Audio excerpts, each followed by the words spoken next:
Good evening Sharif, షబాష్ షరీఫ్.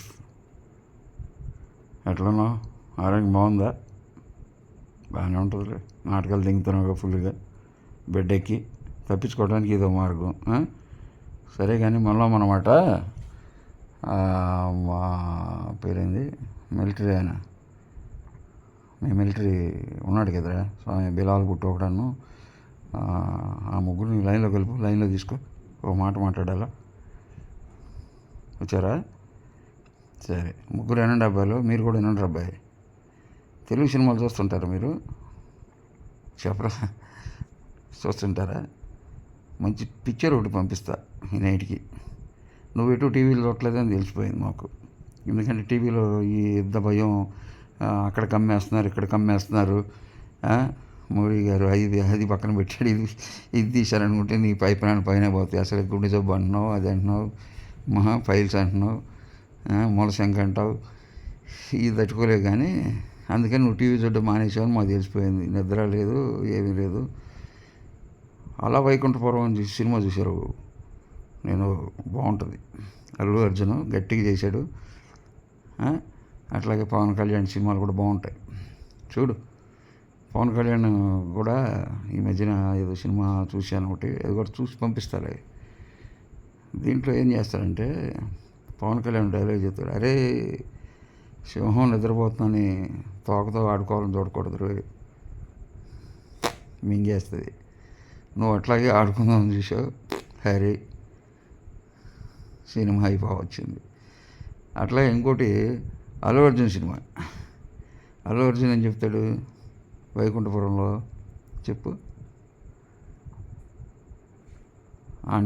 వాడిని కొట్టడం, నిన్ను కంట్రోల్ చేయటం. 3 ఆప్షన్స్ రా. వాడిని కొట్టడం, నువ్వు కంట్రోల్ అయిపోవాలి. 2, నిన్ను కొట్టి నిన్నే కంట్రోల్ చేయటం. 3, నేను కొడతా అని చెప్పి నువ్వు కంట్రోల్ ఆల్రెడీ అయిపోవటం. ఈ మూడిట్లో కంట్రోల్ అనేది కామన్ అనుకుంటున్నాను. కాదబ్బాయి, కొట్టుడు కామన్ అంటాడు. సరిగ్గా చెప్పాడు రా. ఆల్రెడీ 2 జరిగిపోయినారు. ఒకటి చెప్తా నేను, చిందులేస్తున్నాడు ఆ ముసలుడు అక్కడ బంగ్లాదేశ్లో, యూనస్. వాడు నీకంటే వాడు పేసు, వాడు మొహం తగలయ్యా చిందులు వేస్తున్నాడు వాడు. నీకు సరే అట్లా కాదు ఇట్లా కాదు, ఇది పెద్దవాడికి దెబ్బ వేస్తాను కరెక్ట్. నీకు ఒక్క వార్నింగ్ ఇచ్చేసరికి దెబ్బ కంట్రోల్ అయిపోయాడు. చూశాను నా కొడుకు, తెలివైనడు రాడు, తెలివైనడు. ఆప్షన్ అడిది బాగుంది, ఎందుకంటే దెబ్బ పడకుండా తప్పించి దిగాడు వాడు, శుభ్రంగా దాక్కుని పోయాడు.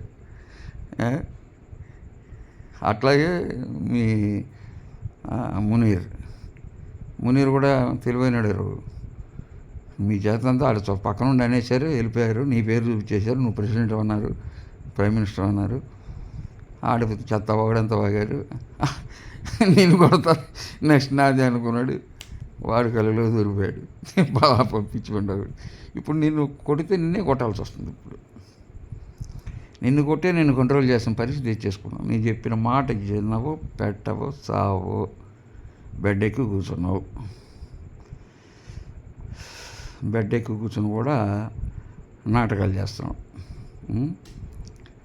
లెటర్ల మీద లెటర్లు రాస్తావు. ఏం లెటర్లు రాస్తున్నావు ఈ మధ్యన? వాడు కలుగులో కూర్చొని ఈ 50 మంది చేశారు రిజిగ్నేషను అంటారు లెటరు. అది పత్రికలు ఆడ లెటర్ అట్లా సగం రాసేసరికి ప్రపంచాన్ని తెలిసిపోతుంది.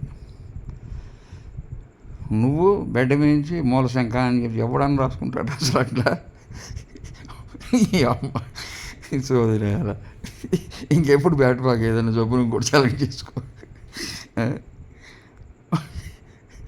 హార్ట్ అటాక్ అలా బాగుంది. మరి మధ్యాహ్నం నుంచి తిప్పారు వీళ్ళు టీవీ వాళ్ళు, హార్ట్ అటాక్ తెచ్చి. నేను పోలే అనుకున్నాను, కొద్ది పద్ధతిగానే ఉంటుంది, నిజంగా వచ్చి ఉంటుంది అనుకుంటారు. నిన్ను చూసి, నీ అవతారం చూసి. నువ్వు రాశావు, నీ పేరున జరిగిపోతుంది అక్కడ. నువ్వు రాసినట్టు నీ పేరేంటి, నీ సెక్రటరీ, పర్సనల్ సెక్రటరీ వాళ్ళు చీఫ్ సెక్రటరీకి రాసి ఇలా ప్రైమ్ మినిస్టర్కి గుండె జబ్బు వల్ల. దానివల్ల కూడా ఇబ్బందులు ఉన్నాడు ఆయన, హాస్పిటలైజ్డ్ అయ్యాడు. తర్వాత వాళ్ళు కూడా అక్కడి నుంచి ఫార్వర్డ్ చేసి మిలిటరీ ఆయన మునీర్కి ఫార్వర్డ్ చేసినట్టుగా. అరే మిలిటరీ కూడా రిజైన్ చేస్తే అధ్యక్షుడికి ప్రైమ్ మినిస్టర్కి ఫార్వర్డ్ చేస్తాడు, కానీ ప్రైమ్ మినిస్టర్ చేస్తే మిలిటరీ వాడికి వెళ్ళొద్దా? నాటకాలు దిగుతున్నారేమి? అది ఇది సీక్రెట్ ఇన్ఫర్మేషన్ దానిలో రాసింది. సీక్రెట్ ఇన్ఫర్మేషన్ 5 నిమిషాలు ఎట్లా వస్తుంది? నువ్వు రాసిన 5 నిమిషాలకే ప్రపంచం మొత్తం తెలిసిపోద్దా? ఏదో జరుగుతుందిరా అబ్బాయి మీ దగ్గర. చాలా సబ్జెక్ట్ ఉందిరా, అందుకని నువ్వు నేను చెప్పిన మాట ఇంట్లా సబ్జెక్ట్ ఉందిరా. ఒకటి తప్పించుకోవాలని జనాల్ని, ముసలాళ్ళే పాపం రే మన ప్రైమ్ మినిస్టరు హార్ట్ అటాక్ పాలయ్యాడు అని చెప్పి సానుభూతి పొందామన్నా ఒక రకం రాసి ఉండొచ్చు. లేదంటే ఏదో ఉందిరా అబ్బాయి మీకు సబ్జెక్ట్ ఉంది, ఇంకోటి ఏదో ఉంది బలమైన రీజన్. అదే నాలంటాడు తెలిగిపోయినా మామూలు పసిగట్టేసి ఉంటారు.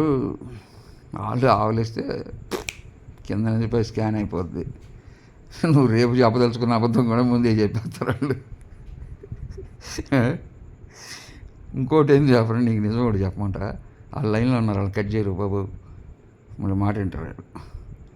కట్ చేసా వెళ్ళిపోయాడా బిలాలు వీడు మునీర్ వెళ్ళిపోయారా? ఓకే అయిపోయింది, ఇవాళతో నీ పదవి అయిపోయిందిరా. ఈ లెటర్ బయటకు వచ్చిందంటే అర్థమైంది తెలుసా? ఏమర్థం? ఈయనకేమర్థమైంది? అర్థం కాలేదా? మైండ్ బ్రెయిన్ తెంగితే ఇంకేముందరా నీకు? నువ్వు హాస్పిటల్లో అయిపోయావు. ఆ లెటరు ఫార్వర్డ్ చేసి మిలిటరీ దగ్గరికి వెళ్ళి మునీర్ గారికి చెప్పారంటే అంటే మిలిటరీ వాళ్ళని చూసుకోమనేగా. వాళ్ళు ఏం చేస్తారు? ఈ పరిస్థితుల్లో మేము తీసుకోవాల్సి వచ్చిందంటారు. ఇక నువ్వు హాస్పిటల్లో ఇక నుంచి వార్తలు రావు. నీ రేపటి నుంచి 90% ఇక నీ వార్తలే ఉండవు. అయిపోయిందిరా. ఎందుకంటే 3వ రోజు 4వ రోజు డిక్లేర్ చేసేస్తారు, హార్ట్ అటాక్ పెరిగిపోయిందండి, పల్స్ అందట్లేదు, స్లో పడిపోతుంది అబ్బాయికి అంటారు. ఫైన్ మార్నింగ్ సరే నీకు చెప్పేస్తారు వాళ్ళు, నువ్వు ఎల్లుండి చచ్చిపోతున్నావు అని. ఏం అర్థం కాదు. ఇంకొక ప్రాణం ఉండగానే ఎవరితో మాట్లాడుతాం, అమెరికా ప్రెసిడెంట్తో వెళ్తాం, ఇప్పుడే పోయాడండి అని నీకు కూడా వినపడుతుంది అది. ఆ తర్వాత 2 నిమిషాలు నువ్వు స్వాహ. జరిగిపోయేది అదే. మరి ఇలాంటి పరిస్థితులు కోరుకొని తెచ్చుకోకూడదు అబ్బాయి. ఎవరు అంత దాది తెచ్చేసుకున్నారు మీరు, ప్రాణం మీద తెచ్చేసుకున్నారు. ఇప్పుడు బాధపడతారు. చెప్పిన మాట ఏనుంటే అట్టుండేది.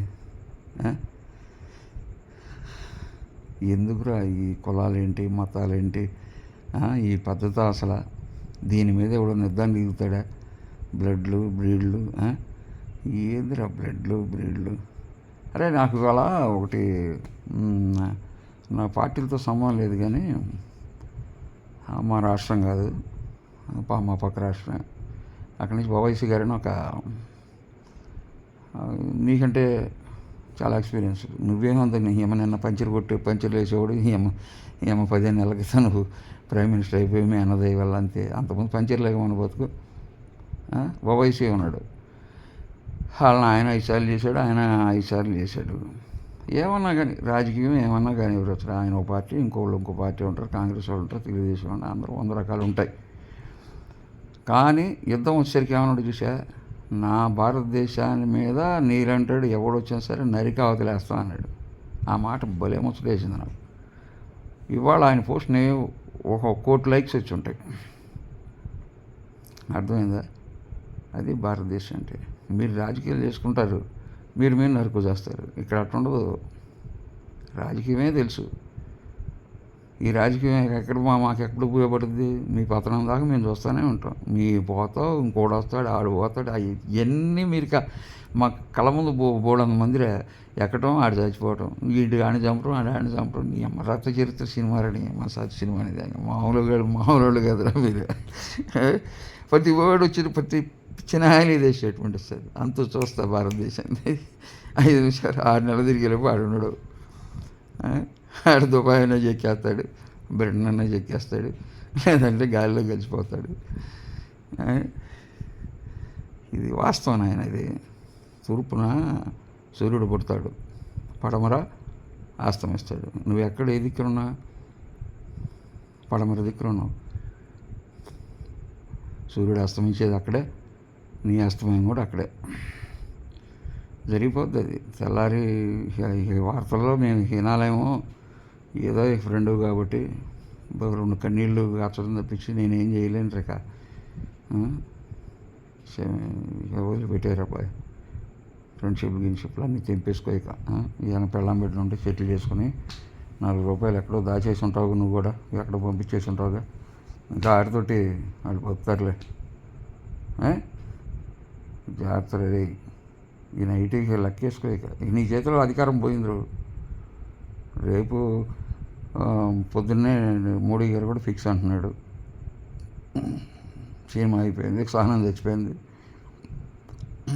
మా మీడియా కూడా చెప్పేస్తుంది రేపు ఇక తెగించేద్దాం అంటున్నారు. ఆడి చేతిలో సాగు తప్పదు. హాస్పిటల్లో ఎవడో వేసేస్తాడు తెలియదు, ఎవడు కుర్చీ లాగేస్తాడు, నీకు ఎంతకంటే అర్థం కాదు. అసలు థ్రెట్ మీ వల్లే ఉంటుంది, గుర్తుపెట్టుకో.